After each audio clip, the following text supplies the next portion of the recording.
Ini Harry Sultan, teman-teman. Saya pikir kita punya kesepakatan dengan Muslim di negara barat. Di Australia, umat Muslim mengatakan, tolong berhenti menyebutnya Islam radikal, sebut saja Islam. Saya setuju. Kenapa itu terjadi? Karena baru-baru ini mantan Perdana Menteri kita, Perdana Menteri terburuk kedua dalam sejarah Australia, Scott Morrison, yang bukan dari partai buruh, dia dari partai liberal. Ini yang dia katakan, mengingat keterlibatan khusus Islam ekstremis yang teradikalisasi dalam serangan teroris Bondi. Tanggapan Australia harus memberikan perhatian yang eksplisit dan spesifik terhadap masalah ini. Dan saya tidak hanya berbicara tentang imigrasi. Pengajaran harus transparan dengan terjemahan bahasa Inggris yang tersedia. cukup adil. Para pemimpin agama harus tegas menolak Islam politik dan gerakan transnasional yang memanfaatkan agama untuk kekuasaan, serta memperingatkan pengikutnya tentang hal tersebut. Setelah 14 Desember, semua cara melawan antisemitisme harus dipertimbangkan di Australia. Ini termasuk Islam, bagaimana Islam dipraktikkan dan diatur di Australia. Setelah serangan teror Bondi yang terinspirasi radikal, seperti yang dikatakan umat Muslim, itu bukan Islam radikal, sebut saja Islam, jadi sekarang saya akan menyebutnya Islam. Hei, itu permintaan mereka. Mereka tidak sadar. Istilah seperti Islam radikal, Islam fundamentalis, Islam ekstremis, istilah-istilah ini sebenarnya dirancang untuk melindungi umat Muslim dan Islam. Masalah dengan Islam fundamentalis adalah pada dasar-dasar Islam itu sendiri. Oke, itu memang Islam, suka atau tidak. Muslim yang tidak ekstremis bukan karena pilihan, tapi karena belum memahami Islam. Mereka bukan Muslim sejati, lihat ini. Artikel ini diterbitkan di The Australian, yang merupakan surat kabar Australia yang cukup terhormat. Jadi para imam mengatakan, berhentilah mengatakan Islam radikal dan ekstremis. Imam terkemuka menuntut setelah Scott Morrison menyerukan reformasi Muslim. Mereka menulis surat yang cukup panjang. Ini dia.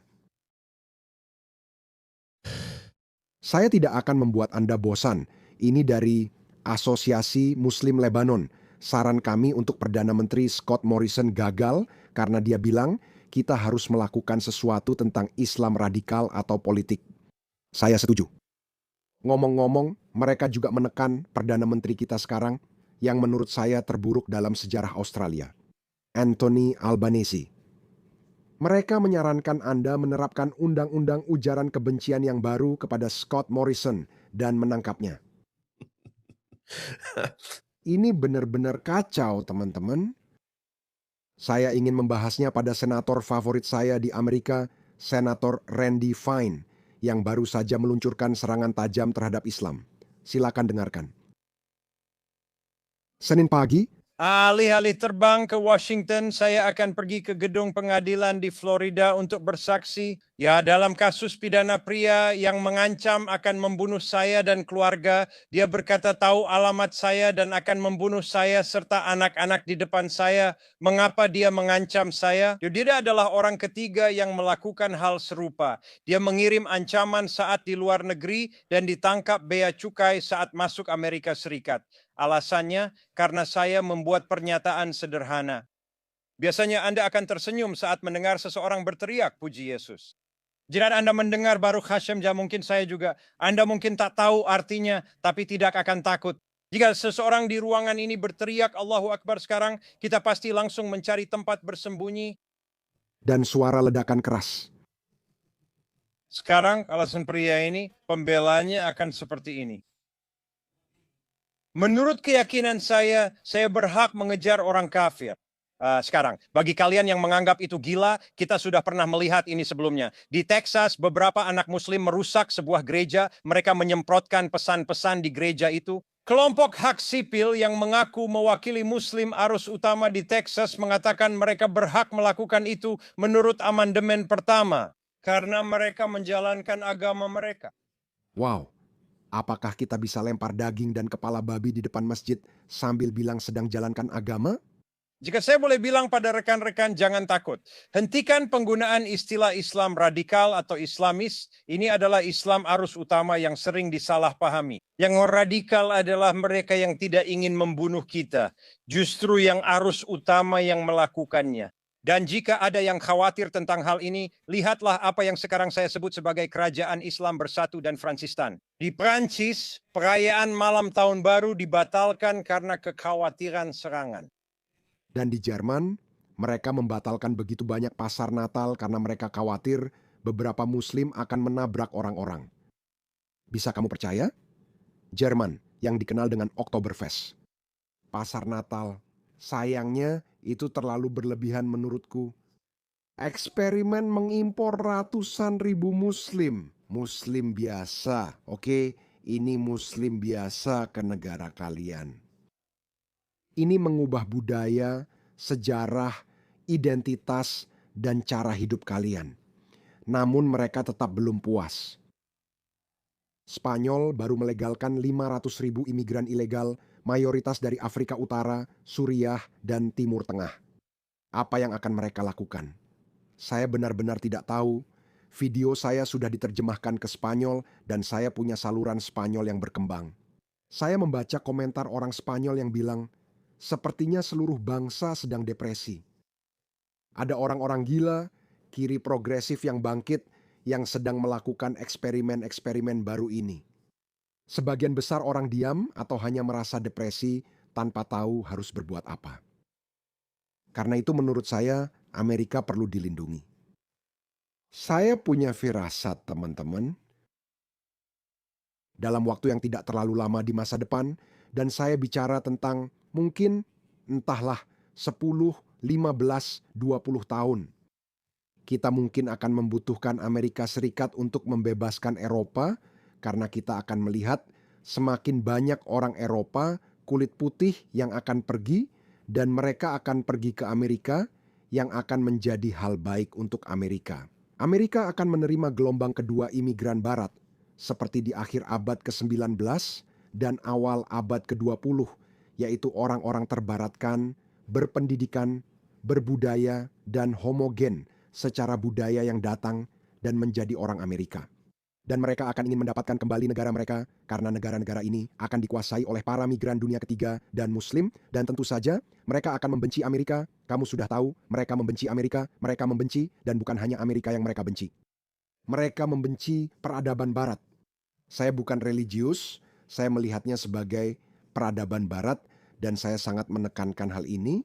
Ada beberapa peradaban luar biasa lainnya juga, seperti peradaban Jepang, peradaban Korea Selatan, ada juga peradaban Asia Selatan.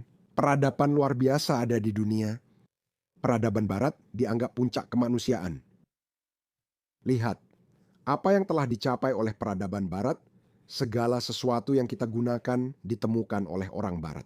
Itulah mengapa peradaban barat perlu dijaga dan Amerika jadi benteng terakhirnya di Inggris. Sekarang mereka menyoroti pedesaan Inggris, menyebutnya terlalu putih. Mereka mengurangi keputihan di Eropa. Bisakah kamu bayangkan jika kamu berkata, kita perlu mengurangi kehitaman Afrika, mengurangi kecoklatan Timur Tengah dan Asia Selatan? Bisakah kamu membayangkan itu? Tidak ada yang akan mengatakannya karena orang-orang itu tidak mengatakannya.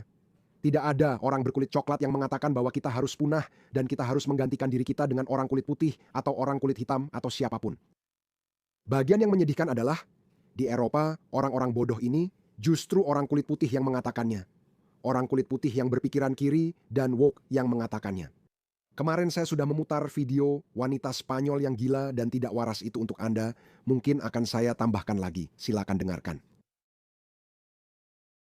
Saya mohon para migran yang sudah didoktrinasi sosial jangan tinggalkan kami menghadapi fasisme sendirian. Ya, kami ingin mereka memilih. Kami sudah mendapatkan dokumen legalisasi sekarang dan sekarang kami akan mengejar kewarganegaraan atau mengubah undang-undang agar mereka bisa memilih. Semoga teori penggantian itu. Saya benar-benar berharap kita bisa menyingkirkan semua fasis dan rasis negara ini bersama para migran dan para pekerja. Saya ingin ada penggantian fasis, rasis, dan pemalas. Kita bisa mewujudkannya bersama para pekerja di negara ini. tak peduli warna kulitmu, Tionghoa atau kulit hitam. Morona bersama rekan pekerja perempuannya di seluruh negeri. Mari kita selesaikan Senator Randy Fine. Di Kerajaan Islam Bersatu, parlemen tengah memperdebatkan legalisasi pernikahan sepupu. Yang ada 57 negara di dunia tempat Anda bisa tinggal jika Anda ingin hidup di bawah syariah. Kami bersama rekan-rekan akan memastikan negara ini tidak jadi yang ke-58. Ini sangat mengerikan. Di Inggris Raya, mereka tak berdebat, hanya menunggu waktu untuk melegalkannya. Karena elit politik yakin bahwa untuk menyenangkan basis pemilih muslim mereka harus melegalkan pernikahan sepupu.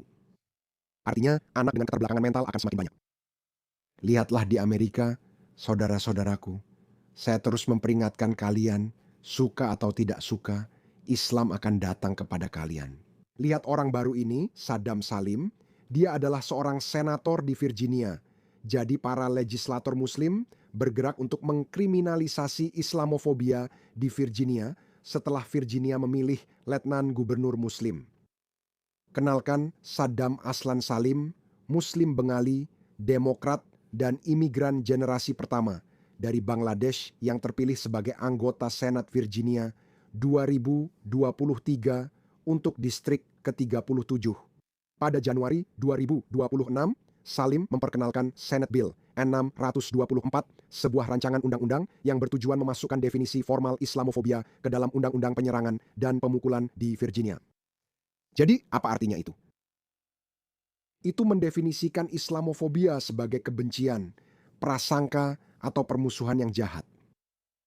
Oke, sekarang ini dimasukkan ke dalam tuduhan penyerangan dan penganiayaan, prasangka jahat atau kebencian yang diarahkan kepada Islam atau Muslim. Lihat betapa cerdiknya itu. Jika kamu bilang aku benci Islam, kamu bisa didakwa menurut Undang-Undang Penyerangan dan Penganiayaan. Lihat ini, kamu mau membacanya di sana? Nah, itu dia. Kebencian terhadap Islam atau Muslim. Apa yang terjadi dengan Amerika, negeri kebebasan? Ini akan datang, teman-teman. Kalian bisa abaikan, bilang kita terlalu besar, itu tak akan terjadi pada kita. Tidak, kita punya senjata, dan sebagainya. Tapi mengapa membiarkan sampai sejauh itu? Presiden Trump dikenal kuat dan tahu, tapi bahkan dia pun tak bisa berbuat apa-apa. Sepertinya kita bahkan tak mampu menghadapi Ilhan Omar dan Rashida Tlaib. Ini yang terjadi di dapil Rashida Tlaib. Lihat ini. Ini diteriakkan di dapilnya, lihat tanggapan menyedihkannya.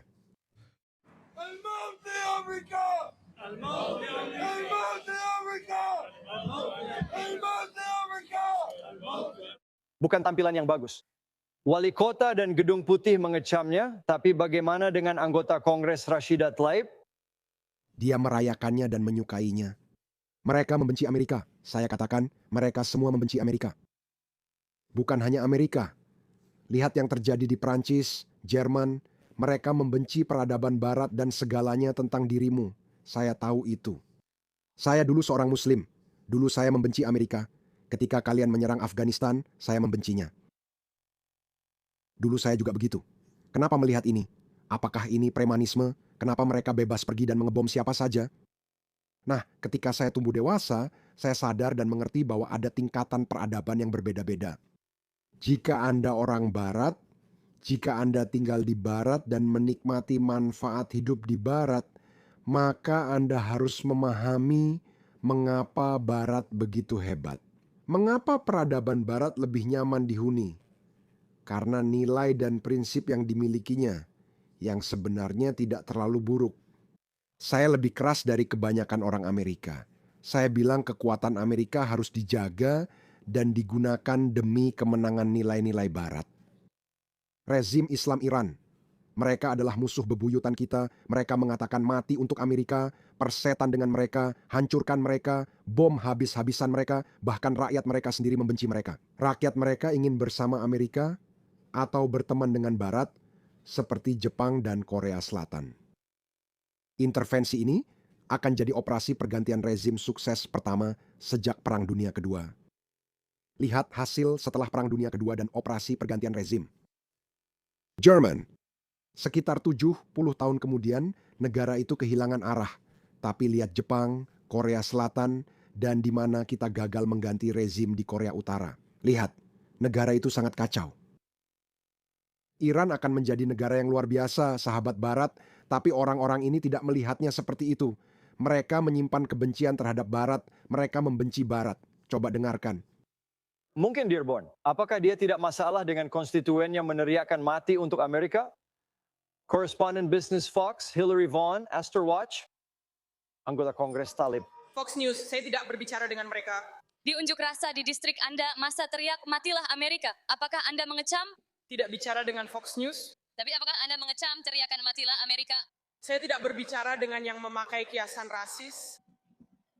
Kenapa Anda tidak bisa mengatakan apakah Anda mengecam orang-orang yang meneriakkan matilah Amerika atau tidak? Kenapa Anda takut untuk berbicara? Fox News menolak mendengar dan memakai kiasan rasis pada komunitas saya. Saya juga tidak bicara dengan Fox News. Apakah matilah Amerika termasuk rasis? Apakah teriak matilah Amerika termasuk rasis? Saya membahas stereotip rasis kalian. Kalian tahu apa yang kalian lakukan. Kalian hebat, tapi harus tetap menghadapinya. Kamu sendiri-sendiri, katanya. Kalian menggunakan kiasan rasis. Wanita itu makhluk mengerikan. Dia mengkhianati negara yang telah banyak memberinya. Tapi dia tidak menyia-nyiakan kesempatan untuk menghancurkannya dari dalam. Dan saya tidak mengatakan sesuatu yang benar-benar mengada-ada. Seperti yang dikatakan Senator Randy Fine, dia hanya memberi satu contoh. Itu jauh lebih buruk dari itu jauh lebih buruk dari itu. Seluruh Eropa sedang hancur. Saya khawatir dengan Australia juga akan hancur. Kita memiliki pengaruh Islam dan Islamisme yang semakin berkembang dan saya belum kehilangan harapan. Saya tidak berpikir kita akan kalah. Saya benar-benar tidak percaya itu. Orang-orang yang diam-diam masuk ke barat ini dan mereka menyebarkan pengaruhnya seperti kanker yang menyebar ke seluruh tubuh, mereka tidak akan berhasil seperti itu. Namun, jalannya tidak akan mudah, ini akan menjadi buruk, akan menjadi buruk. Saya melihat semakin banyak komentar putus asa dan marah dari penduduk asli, baik itu dari Spanyol, Inggris, atau Portugal. Ya, saya juga punya saluran dalam bahasa Portugis berkat AI dan tentu saja dari orang Australia dan Amerika. Orang-orang mulai marah, akan terus marah, dan akhirnya tiba saat mereka tak bisa lagi menahan kita. Dan kemudian beberapa orang mengatakan bahwa mereka sebenarnya ingin hal itu terjadi. Saat itulah mereka menekan kita dengan undang-undang totaliter. Pada saat itu, saya tidak tahu siapa yang akan berkuasa. Kalau saat itu yang berkuasa kaum konservatif sayap kanan, kita menang. Jika saat itu yang berkuasa politisi kiri progresif, kita akan dalam masalah besar. Begitulah keadaannya. Dan saya tidak tahu negara yang paling penting. Saya tetap bilang, saya tak ingin Australia jatuh, tapi negara terpenting yang kita butuhkan adalah Amerika. Tentu, Amerika adalah kekuatan utama Barat.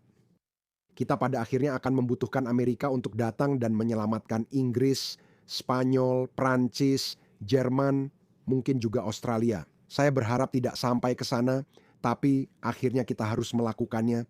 Akan tiba saatnya kita menekan tombol reset, mungkin memang begitu cara manusia berjalan.